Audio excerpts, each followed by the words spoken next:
اللهم إنك عفو تحب العفو فاعف عنا اللهم إنك عفو كريم تحب العفو فاعف عنا۔ شہباز اصغر صاحب لاہور سے پوچھتے ہیں، مفتی صاحب انجینئر علی مرزا نے جو گستاخیاں کی ہیں اس کے متعلق آپ کا کوئی بیان نہیں آیا اور اس پر FIR بھی کٹ چکی ہے، اس کے متعلق آپ کی کیا رائے ہے، کیا پیغام ہے عوام کے لیے؟ شہباز بھائی،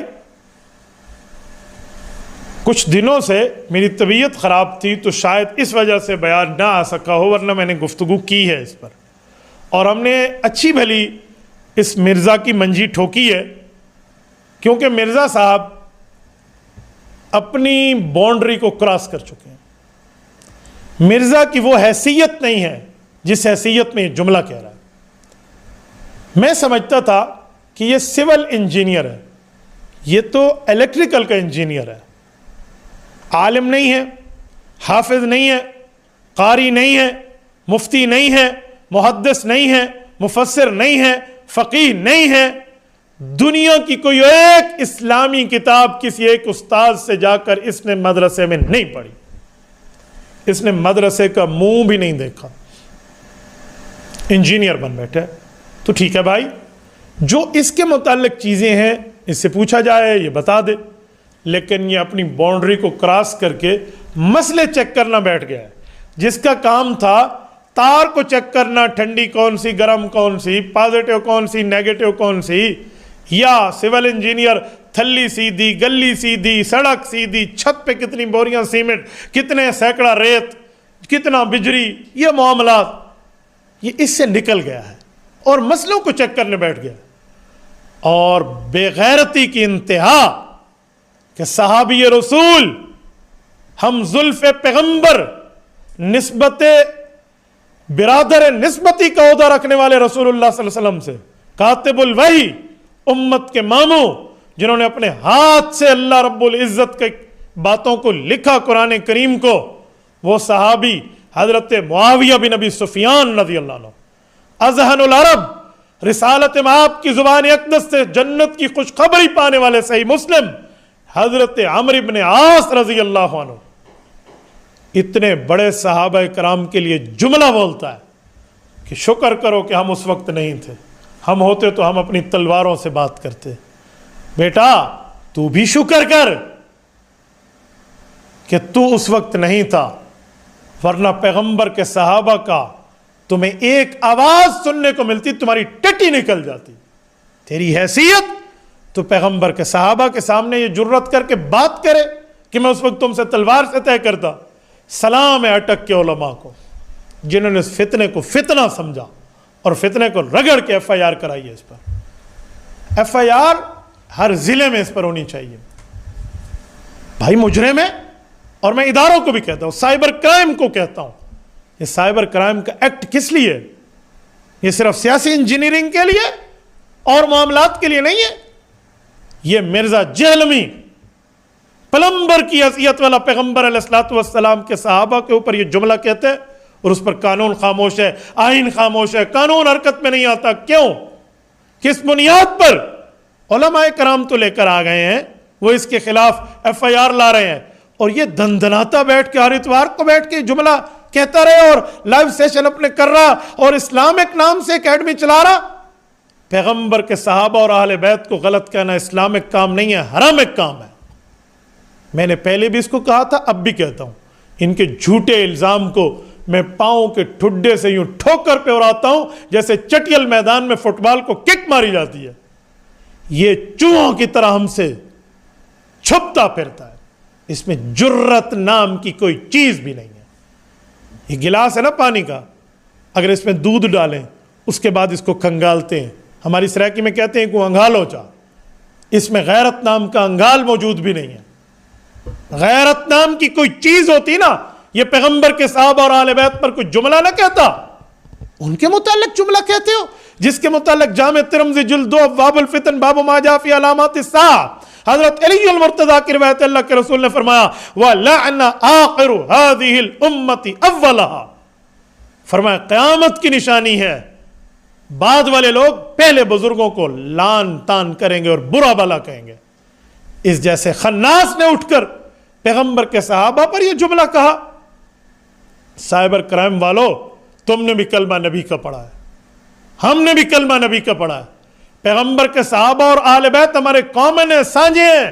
ان کی عزت پر آپ کو بھی اٹھنا چاہیے اور اس ایف آئی آر پر عمل درآمد ہونا چاہیے. اور مرزے کو نہ کو چنے چبوا دیں آئین اور قانون کے دائرے میں رہتے ہوئے کہ اس کی جرت کیا پھدی کا شوربہ. مجھے جواب دینا آتا ہے اس کو. ایک دفعہ فیس ٹو فیس ہو جاتا ہے نا، میں اس کی حیثیت بتاتا کہ تیری حیثیت کیا ہے. اور میں اسی لیے تو ہمارے سامنے نہیں آتا نا، یہ کر دیں جی، وہ کر دیں، فلاں کر دیں، فلاں شر. پھر کالیں کروا کے اپنے لڑکوں کو بھجوا کر، مفتی صاحب آپ تھوڑا گزارا کر لیں. تیرے ساتھ گزارا کریں تو گزارے کے قابل ہے. تمہیں شرم حیا نہیں آتی؟ تم رسالت امام علیہ السلام کے صحابہ پر بات کرتے ہو. تمہیں حیا کرنی چاہیے تھی. امام شافعی رحمہ اللہ، امام اعظم ابو حنیفہ رحمہ اللہ کا جملہ اٹھاتے کہ تلک دماء قد طہر اللہ ایدینا فلنطہر السنتنا، کہ اللہ جو پیغمبر کے صحابہ کی آپس میں کچھ باتیں ہوئی اور تلوار چلی، جس کے بعد اگرچہ صلح ہوئی، اللہ تیرا شکر تو نے ہماری تلواروں کو ان کے خون سے محفوظ رکھا، ہمارے ہاتھوں کو ان کے خون سے لت پت ہونے سے محفوظ رکھا. مسلمانوں، ہمیں چاہیے کہ ہم اپنی زبانوں کو ان کے خلاف ملوث ہونے سے محفوظ رکھیں. تمہیں تو یہ سبق لینا چاہیے تھا. لیکن چبل بٹا چبل، 0/0، جاہل بٹا جاہل، جس کو اتنا ہی نہیں پتا کہ میں نے کچھ پڑھا ہوتا تو کچھ بات بتاتا. ایران توران کی باتیں لے کر یہ پا نہ پڑی تو ملا بڑھ کھڑی، 2 جملے نہیں پڑھے اور پڑھنے والے بن گئے. اسی لیے مدرسے کو دیکھا نہیں. مدرسے میں 8 سال عالم پڑھتا ہے، اس نے 1 سال بھی پڑھا ہوتا پتا ہوتا. پہلے سال کا نام ہے، دوسرے سال پڑھنے کا نام ہے، تیسرا، چوتھا، پانچواں، چھٹا، ساتواں، آٹھواں، اور اس کے بعد 9واں، 10واں، 11واں، 3 سال تخصصات کے نام ہے. اولا، ثانیہ، ثالثہ، رابعہ، خامسہ، سادسہ، سابعہ، ثامنہ، دورہ حدیث. اس نے کہاں سے پڑھا ہے؟ کسی ایک استاذ کا نام بتا سکتے ہیں آپ؟ کسی ایک مدرسے کا نام بتا سکتے ہیں آپ؟ اس کے بعد تخصصات equal to P H D education ہے، پی ایچ ڈی کے برابر اسپیشلائزیشن، اس سے بڑھ کر ایم فل سے اوپر کی تعلیمات، جسے ہم تخصص فی الافتاء کہتے ہیں، تخصص فی الحدیث کہتے ہیں، تخصص فی التفسیر کہتے ہیں، تخصص فی ادیان باطلہ، تخصص فی الدعوت والتحقیق کہتے ہیں، تخصص فی علوم ختم نبوت کہتے ہیں. اس نے کچھ پڑھا ہے؟ جب ہم یہ جملہ کہتے ہیں تو اس کے بلائنڈ فالوورز، اندھے مقلد، وہ پتہ ہے کیا کہتے ہیں؟ دین کوئی مولویوں کی میراث ہے کہ آپ سے پڑھا جائے گا. اسے کہو یہ دوسرے لفظوں میں آپ مرزے کو جاہل ہونے کی سرٹیفکیٹ دے رہے ہیں. کیوں؟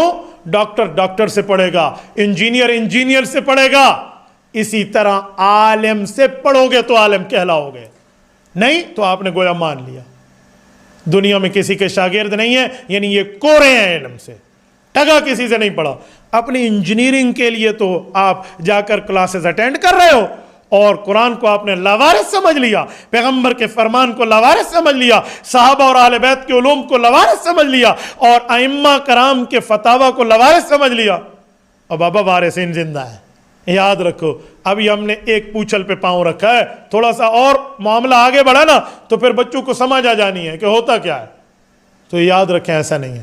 اور میں اس موقع پر یہ جو سوال آیا ہے نا، اس موقع پر 1 منٹ مزید پاس کرنا ضروری سمجھتا ہوں.